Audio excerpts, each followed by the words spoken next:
life has proved not to be easy nowadays as compared to the way it was in some of the days back during our grandparents' time. Like everything literally changed, from culture, from how everything is being taken care of, how everything is being handled, and to some point it has got effect on us, or maybe it's so much costly, like generally how to live. I know you're wondering why I'm covering myself this way, but I've done it purposely for something that I'm about to do. Oh my goodness, I carried my slippers with me. I wasn't supposed to. I'm walking in the farm. My mom, my brother, and everybody is just in front of me, and we're about to do something. So I'm gonna tell you the reason as to why I'm talking about this. But before we get into that, my name is Amy. Kindly subscribe to this channel, hit the like button, you can share my videos and leave a comment.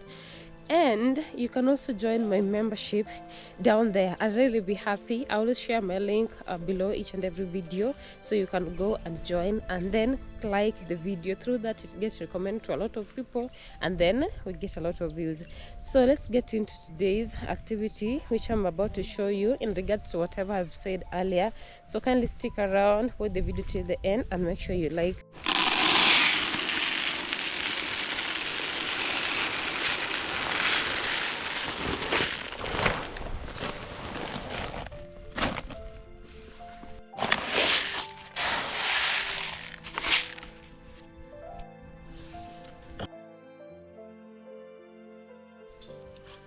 So guys, when I said that things are no longer the same, this is what I meant. Here we call this one top dressing. It has got nitrogen compound, uric acid, and some ammonia in it. So the first thing that is being done when you're doing planting, we use fertilizers with different maybe chemicals, or maybe boost to the growth of the plant. And so after that, then we do the second weeding, which was done 3 days ago. Look at it right now. And if you can remember, this the maize which we planted I think a month ago, a month and a week I think. And then after the second weeding, we are supposed to put some top dressing. So this is the second round of fertilizer, but this one you just pour it on top, or maybe around the roots of maize. So what I was thinking of when we were coming this way with my mother and my brother is, like, if maybe I stroll down the history lane, sometimes back our grandfathers or great grandfathers used to just plow the land, and then they put some manure, and through that maize could grow so big, and the soil was also so fertile.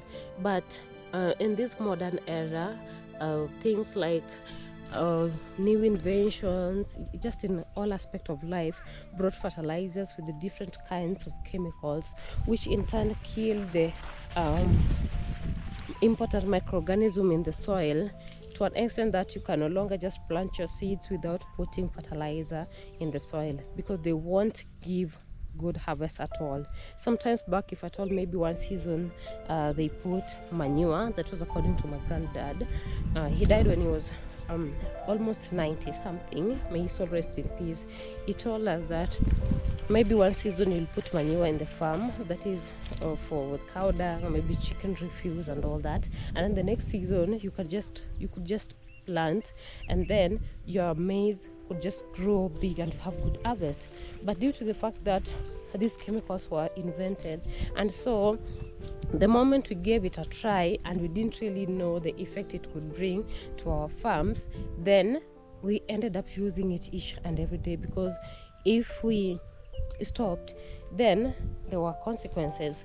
So little did we know that however much all these top dressing and fertilizers have got maybe good content which boost the growth of crops, but they also killed natural microorganism in the soil which boosts the growth of maize and other plants. So when you have already, maybe you are so much used to putting fertilizers in the soil, then the moment you fail, that is where everything goes wrong. Because I can remember when we came here over 10 years ago, we were not staying here like from childhood. So when we came here 10 years ago, this farm here ate purely sugarcane before the death of my dad. My dad also died, I think, over 15 years ago. Yeah, so before his death he planted some sugarcane here, and you know sugarcane takes a lot and a lot of years to mature. So through that also it improves the soil fertility when a plant stays in the soil for a long time, especially if it has got a lot of leaves, because when the leaf falls they rot and then they give natural manure to the soil, they decay, that is. So the first time when we planted maize on this farm, guys, it was a very huge harvest, over 10 sacks of maize, and we were just few. We couldn't even eat that in a span of 1 year. It was just a lot, because the soil was so fertile. And that is why even when we go down the history lane, sometimes the lands were being left fallow for years for them to regain their fertility. But nowadays, I don't know if you've become greedy or something, nobody will leave their land fallow, because in their mind they have intentions of growing each and every season for them to get a lot and a lot of harvest. Maybe you can so that they can sell the surplus and eat the remaining. But unfortunately the crops, or maybe the harvest, always don't turn out to be good as it used to be sometimes back. So I just remembered of that. And the one factor which I think has affected the kind of farming which was being done sometimes back, especially in my area over here, because the manure, you have to get it from the animals. So it means they used to keep a lot of animals. But right now, specifically around my place, you can't keep animals, like a lot of them. People have cows, but 2 or 1 or maybe 3, and like you just feel like their lives are at stake. It's either somebody's gonna come for them anytime, because there are a lot of theft, and especially for livestock. We are bordering Kalenjins, which for a long period of time, since time immemorial, they've been like, they have got intertribal kind of clash. I don't know if you can see the mountains over there, the far end of the horizon there, that is the land of Kalenjin. So there have been intertribal clash, and for that reason they always revenge with these cattle kind of issue.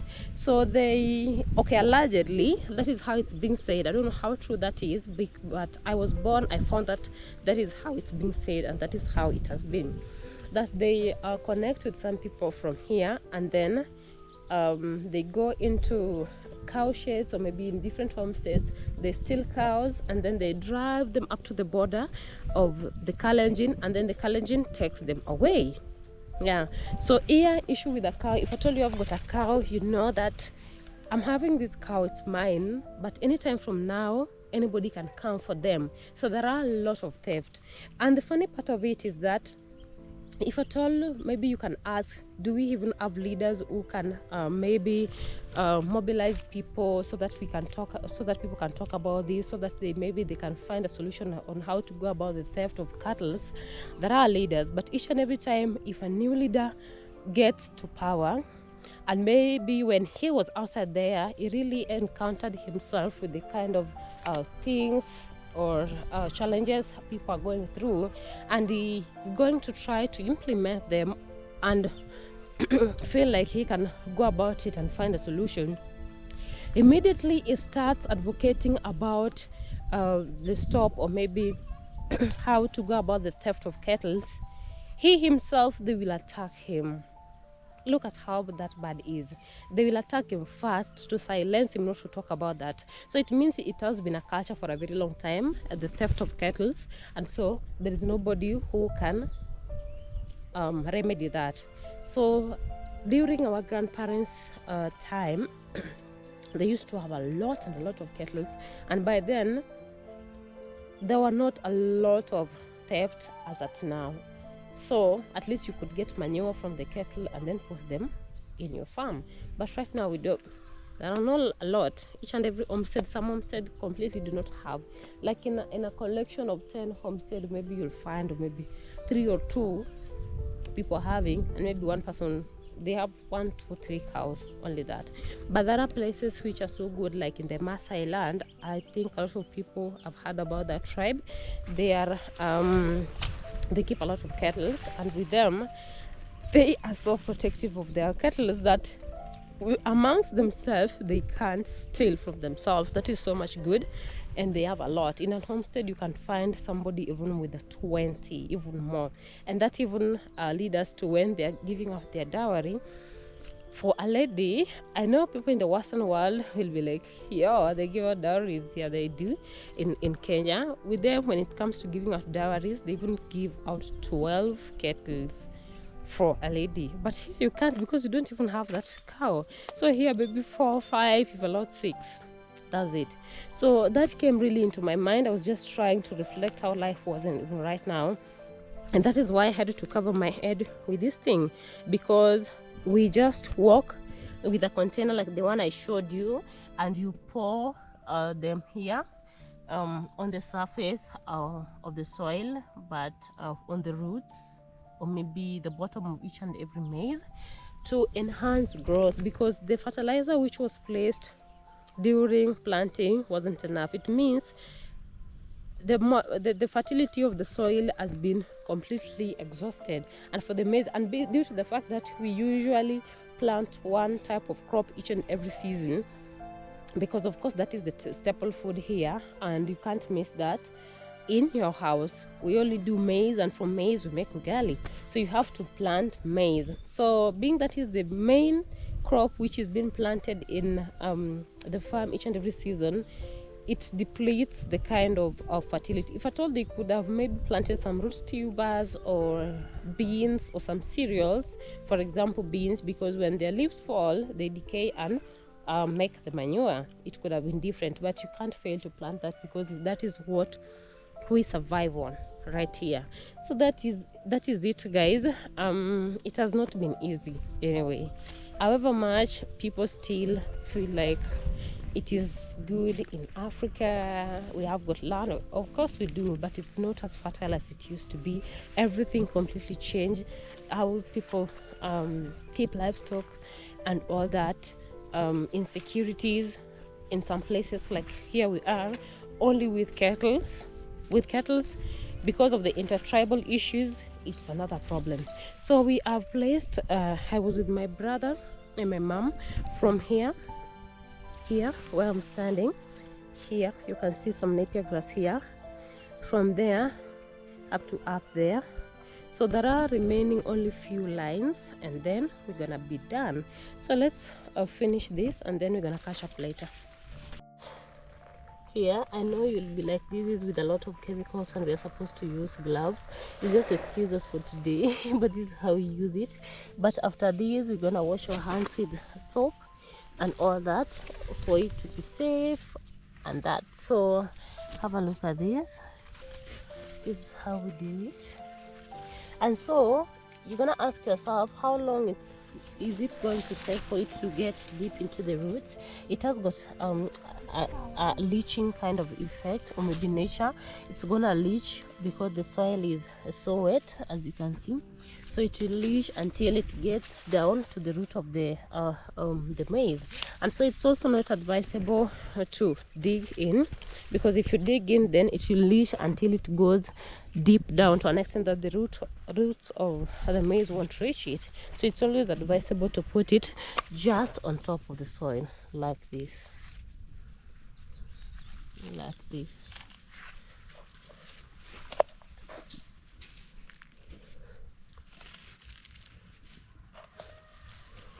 So I'm going with 2 lines or lanes. I put this side as I put the other side too, that way.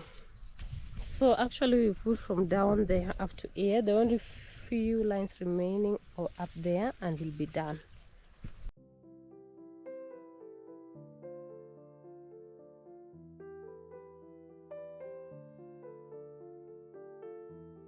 Guys, I think I didn't tell you the reason as to why I covered myself, because I can remember I started, then I stopped, or maybe something came up and I interrupted. So the reason as to why you have to cover sometimes, or maybe wear something long sleeve, is because of the leaves of the maize, because they irritate so much when they get into contact with your skin. And so if you don't cover, you're gonna end up scratching yourself the whole day. So that is why I had to cover my face and also wear a long sleeve kind of a top or blouse, just for me to be safe after the activity. Yeah, that's it. We're about to be done.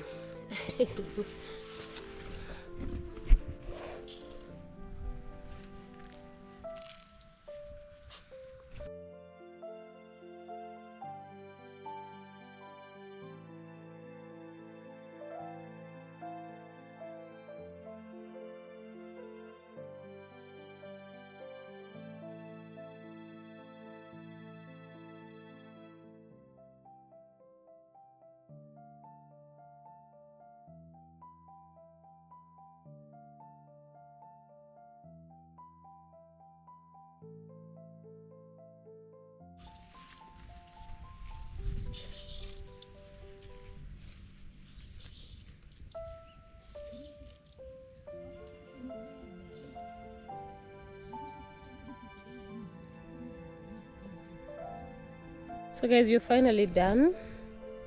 Here is my slippers which I wore. I look so funny. Okay, and in this cloth here I carried my power bank because I had to charge my camera. It was low on battery. So we're gonna pray that by the grace of God it's gonna bring good harvest, because we've done all that is supposed to be done. We put in all the work, and I know for sure that if you work hard and you put in all the work as necessary, God cannot really fail to bless you. That is through having a good harvest.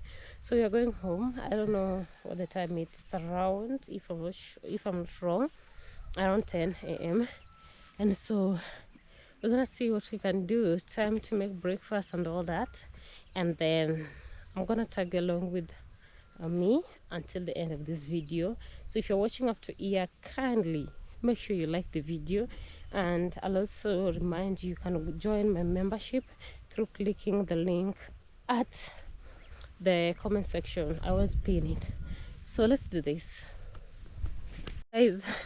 I found some guava, but being that I've tied some chemicals, I'm gonna take them home so that I can wash first. Is when I'll eat. Yeah, they're not all that ripe, but just a few. Life in the village. Look at these. Life in the countryside. I think I've gotten only two. Only two.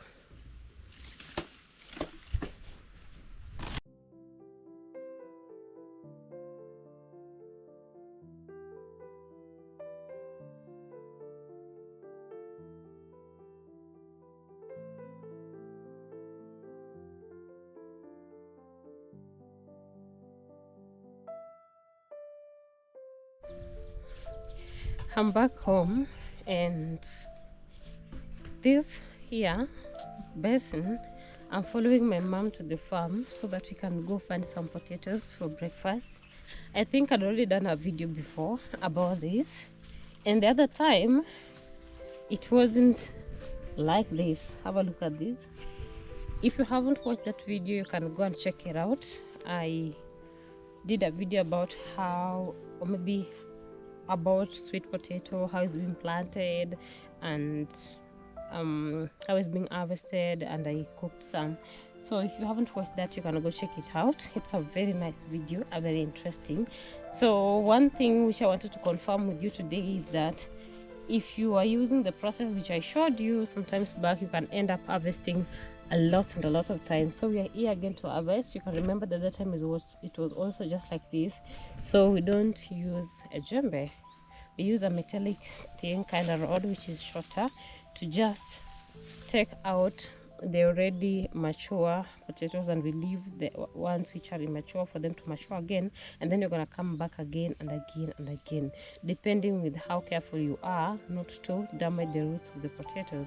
So we are here to look for some for breakfast, y'all, and there is my mom. Let me put it down and show you. Have a look at that.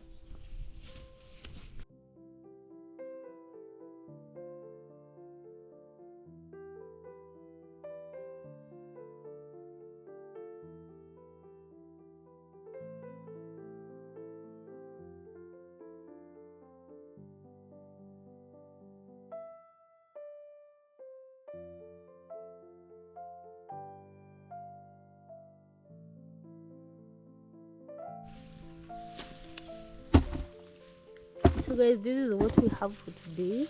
Look at this one, so big.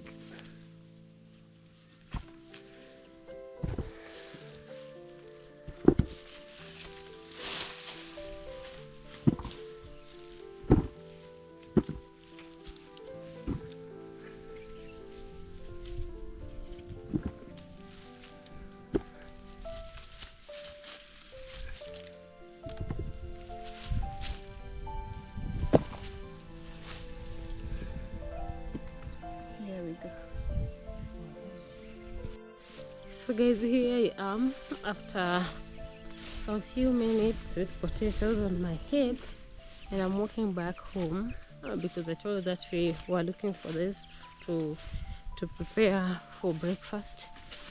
Oh my goodness, I'm kind of tired, but it's worth it.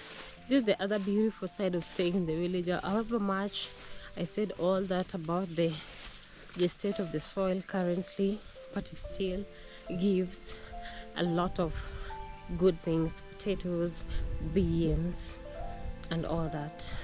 I think one of the things that people should do is, it calls rotational farming. Yeah, if you plant maybe maize, next time you plant legumes or maybe root tubers, and then it gets to maintain the fertility of the soil. So guys, I'm so much tired. I know the video is short, but oh my goodness, I love to end it from here because I love to wash these, do some few household chores, do utensils and all that. So guys, thank you so much for watching today's video. If you have got a different view as per whatever I was talking about, you can share it in the comment section. You're free to do that.